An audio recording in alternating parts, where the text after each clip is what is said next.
Hello students, 11th Tamil New Edition 2025 textbookல நம்ம இயல் 2க்கான book back ஆன்சரை பார்க்க போறோம். ஸோ ஃபர்ஸ்ட் ஒன் பாருங்க, பலவுள் தெரிக. ஃபர்ஸ்ட் கொஸ்டின், பொருத்தமான இலக்கிய வடிவத்தை தேர்க. இதற்கான சரியான இலக்கிய வடிவம் என்ன அப்படின்னு பார்த்தீங்கன்னா, யானை டாக்டர் குறும்புதினம். Third option answer. Question number 2, மண்ணுக்கு வளம் சேர்ப்பன. மண்ணுக்கு வளம் சேர்ப்பனன்னு பார்த்தீங்கன்னா, மண்புழு, ஊடுபை, இயற்கை உரங்கள், இது எல்லாமே வளம் சேர்க்கும். ஸோ இது மூன்றுமே தான் கரெக்டான ஆன்சர். ஸோ ஃபோர்த் ஆப்ஷன் இவை மூன்றும். அடுத்து தேர்ட் கொஸ்டின், போது என்ற சொல் உணர்த்தும் பொருள். இதுல போது அப்படின்றது வந்து முட்டை குறிக்கும். ஸோ தேர்ட் ஆப்ஷன் முட்டு. ஃபோர்த் கொஸ்டின், கருப்பட்டி, பனங்கற்கண்டு போன்றவை மதிப்பு கூட்டு பொருட்கள். ஸோ இது வந்து மட்டும்தான் சரி, ஏன்னா இது நேரடி பொருள் கிடையாது. ஸோ இதோட ஆன்சர் என்ன அப்படின்னு பார்த்தீங்கன்னா, ஃபர்ஸ்ட் ஆப்ஷன் மட்டும் சரி, ஃபர்ஸ்ட் சப்டிவிஷன். அடுத்து ஃபிஃப்த் கொஸ்டின், பிழையான தொடரை கண்டறிக.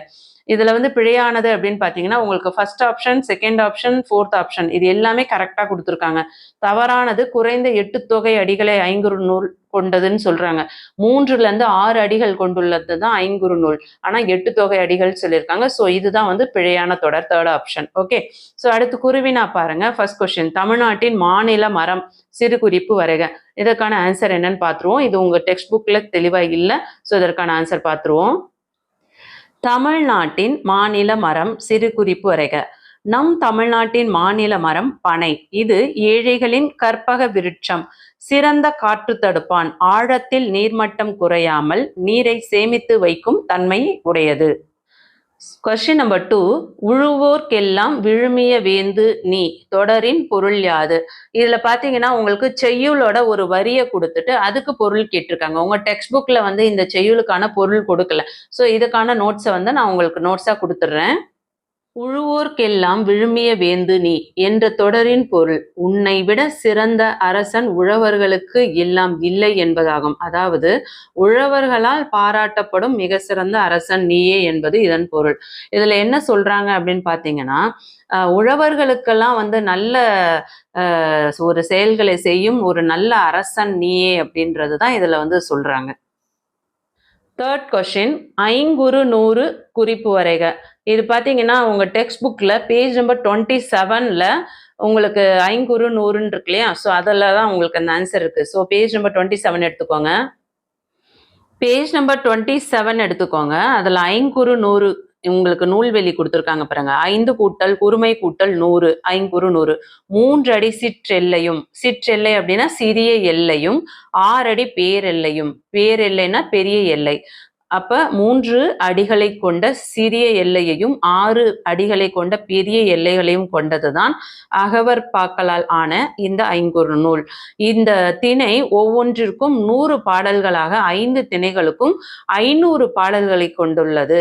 5 திணைகளை பாடிய புலவர்கள் குறிஞ்சி திணை கபிலர், முல்லைத்திணை பேயனார், மருதத்திணை ஓரம்போகியார், நெய்தல் திணை அம்மூவனார், பாலைத்திணை ஓதலாந்தையார். இதுவரையும் படிச்சுக்கோங்க. இதுவரையும் படிச்சாலும் போதும், இல்ல 500 பாடல்கள் கொண்டது அதுவரையும் எழுதினாலும் போதும். ஸோ இதுதான் உங்களுக்கு தேர்ட் கொஸ்டினுக்கான ஆன்சர்.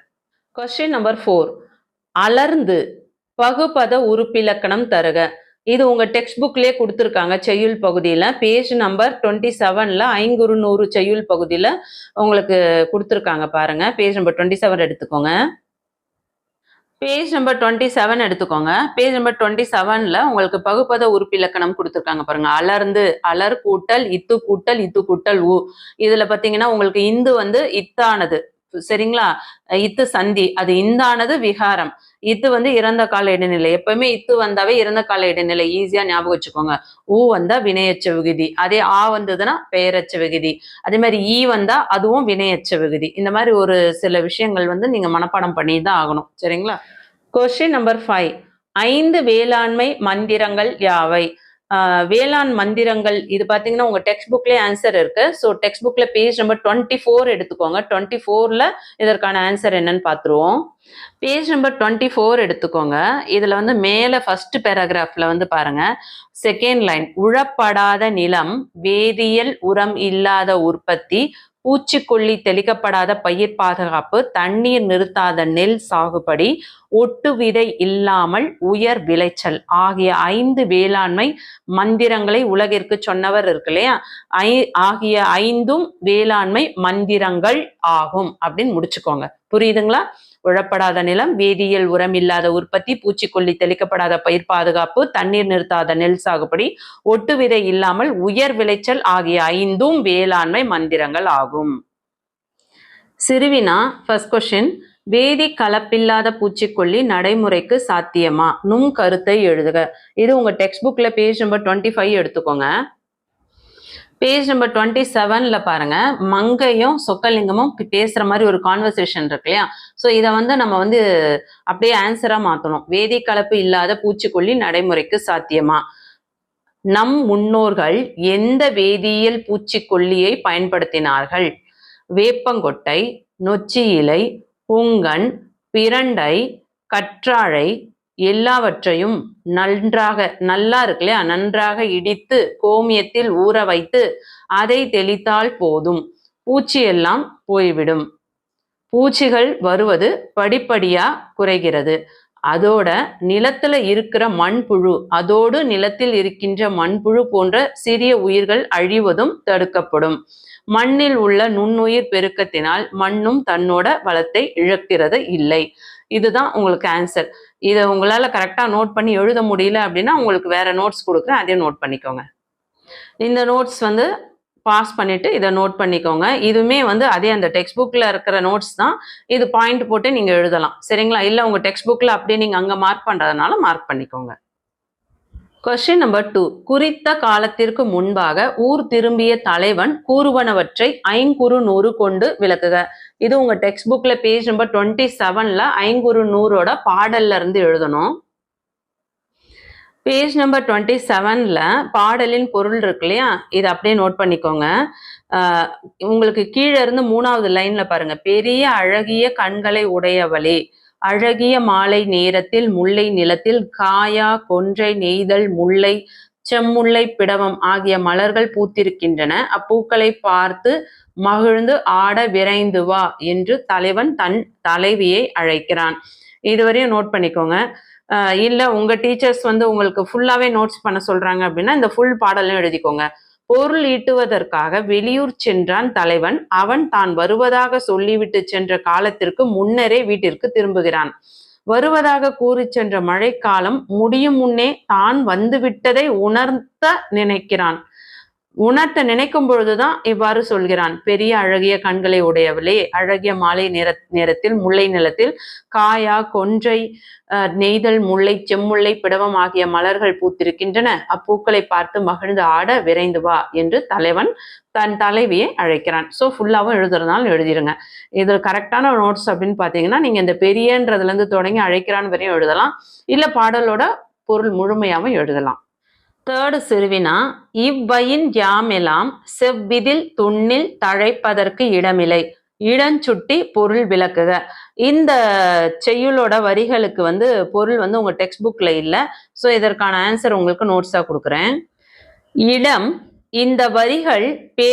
சுந்தரனார் இயற்றிய மனோன்மணியம் என்னும் நூலில் இடம்பெற்றுள்ளது. பொருள், இவ்விடத்தில் நாம் எல்லாம் கூட்டமாய் வாழ்ந்தால் செழித்து வளர்வதற்கு இடமில்லாமல் போய்விடும். அதனால் தன் சிறுவர்கள் வாழ வேறு இடம் செல்ல வேண்டும் என்கிறது சிறுபுள். விளக்கம், கரையில் முளைத்த புல் குறிக்கோளுடன் செயல்படுகிறது. அது தன் சிறுவர்களிடம் கூட்டமாய் ஒரே இடத்தில் வாழ்ந்தால் செழித்து வளர்வதற்கு இடமில்லாமல் போய்விடும். எனவே துரட்டி மூலம் பறவை, பசு, எருது, ஆடு ஆகிய உயிர்களின் உடலில் ஒட்டி வேறு இடம் செல்லுங்கள் என்றது. ஃபோர்த்து சிறுவினா, 5 பாடல் சுட்டும் திணை முதற் பொருள் கருப்பொருள்களை அட்டவணைப்படுத்துக. இது உங்க டெக்ஸ்ட் புக்ல கரெக்டா ஃபுல் ஆன்சர் இல்லை. ஸோ இதுக்கான நோட்ஸ் பார்த்துருவோம். 5 பாடல் சுட்டும் திணை முதற் பொருள் கருப்பொருள்கள். 5 பாடல் சுட்டும் திணை முல்லை.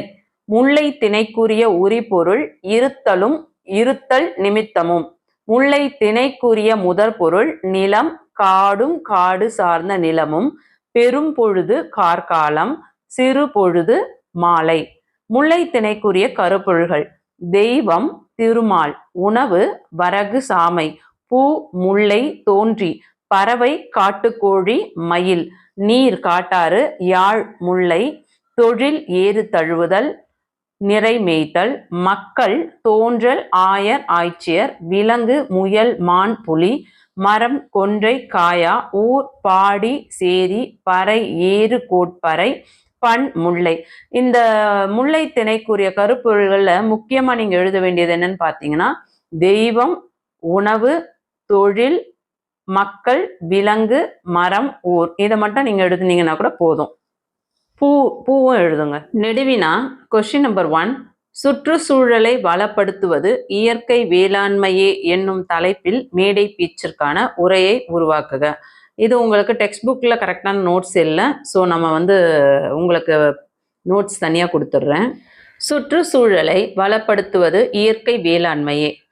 ஃபர்ஸ்ட் சைடடிங். வேதி உரத்தால் நிலம் நஞ்சாகும்.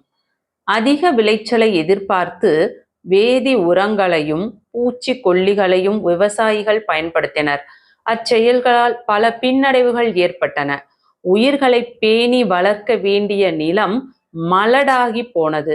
நிலத்தில் இருந்த மண்புழு மற்றும் நன்மை செய்யும் நுண்ணுயிர்கள் அழிந்து போயின. மண்ணும் நஞ்சானது. நஞ்சுனா விஷம். அந்த மண்ணில் விளைந்த பொருளும் உணவு என்ற பெயரில் மறைமுக நஞ்சானது. சுற்றுச்சூழலும் உயிரினங்களும் பாதிப்பு. இதனால் சுற்றுச்சூழல் பாதிப்படைந்தது. மழை பெய்த போது நிலத்தில் போட்ட வேதிப்பொருள் நீரோடு நீர்நிலைகளில் நீர்வாழ் உயிரினங்களையும் அழித்தது. மண்ணில் ஊறி நிலத்தடி நீரையும் நஞ்சாக்கியது. பூச்சி இனங்களும் பறவை இனங்களும் அழிந்தன. மண்ணும் காற்றும் நீரும் மாசுபட்டன.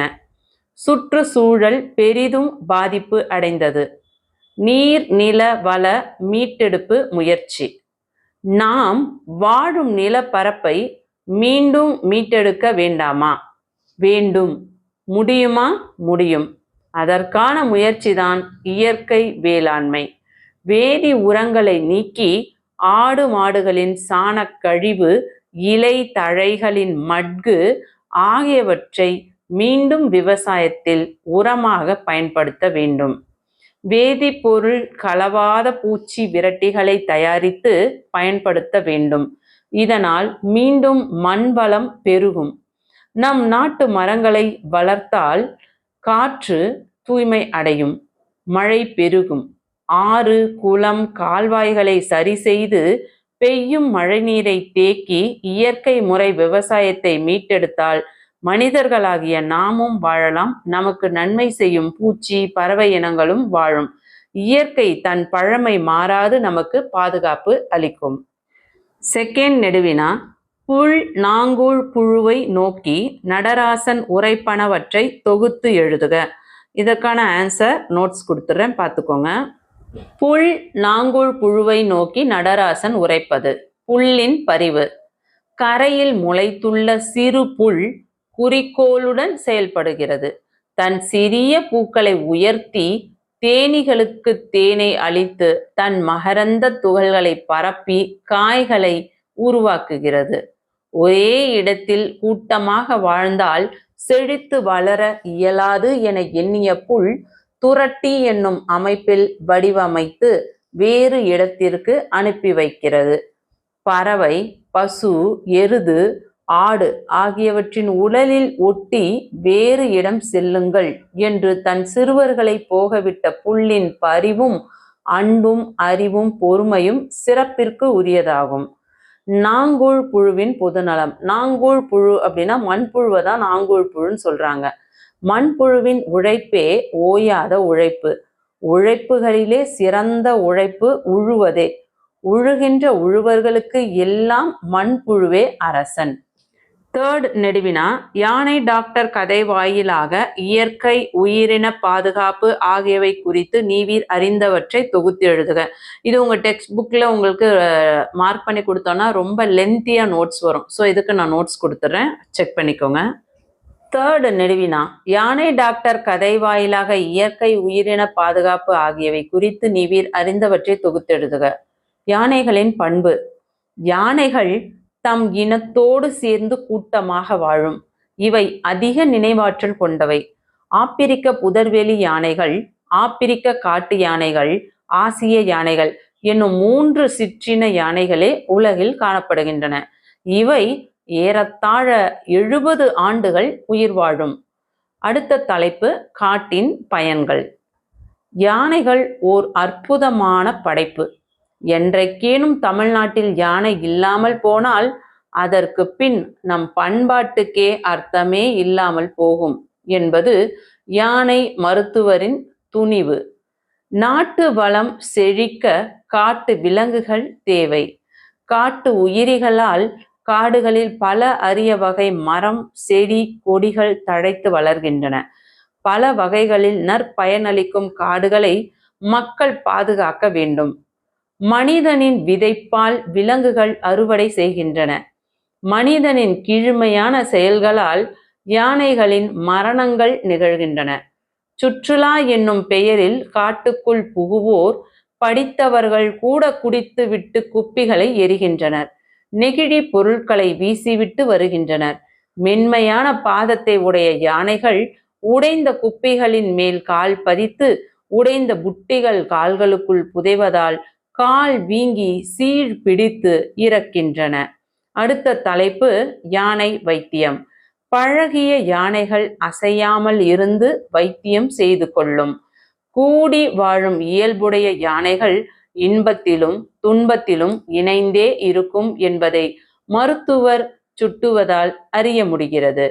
யானைகள் முகாமில் துதிக்கைகளை உயர்த்தி ஒலி எழுப்பி வரவேற்பது அவை நன்றி மறவாதவை என்பதை உணர்த்தும். குட்டி யானை ஒன்று 300 கிலோமீட்டர் கடந்து தேடி வந்து மருத்துவம் செய்து கொண்டதை அறியும் போது வியப்பாக இருக்கிறது. சிறு தகவல்களை கூட யானை மறப்பதில்லை. வன உயிர்களின் பண்பு பாராட்டத்தக்க செயல்பாடுகளை உடையன. இப்படிப்பட்ட கதைகளை, வரலாறுகளை படித்த பின்னராவது மனிதன் மரங்களை வெட்டுவது, விலங்குகள் குடியிருப்புகளை ஆக்கிரமிப்பது, அவற்றின் வாழ்விடங்களை மாசுபடுத்துவது என்னும் செயல்களை கைவிட வேண்டும். நாம் நலமாக வாழ அவற்றின் வாழ்விடங்களை மாசுபடுத்துவது என்னும் செயல்களை கைவிட வேண்டும். நாம் நலமாக வாழ விரும்புவது போல பிற உயிரினங்களையும் மகிழ்ச்சியாக வாழவிட வேண்டும். உலகின் நல வாழ்வுக்கு விலங்குகளின் வாழ்வும் இன்றி அமையாதது என்பதை யானை டாக்டர் கதை வாயிலாக அறிய முடிகிறது.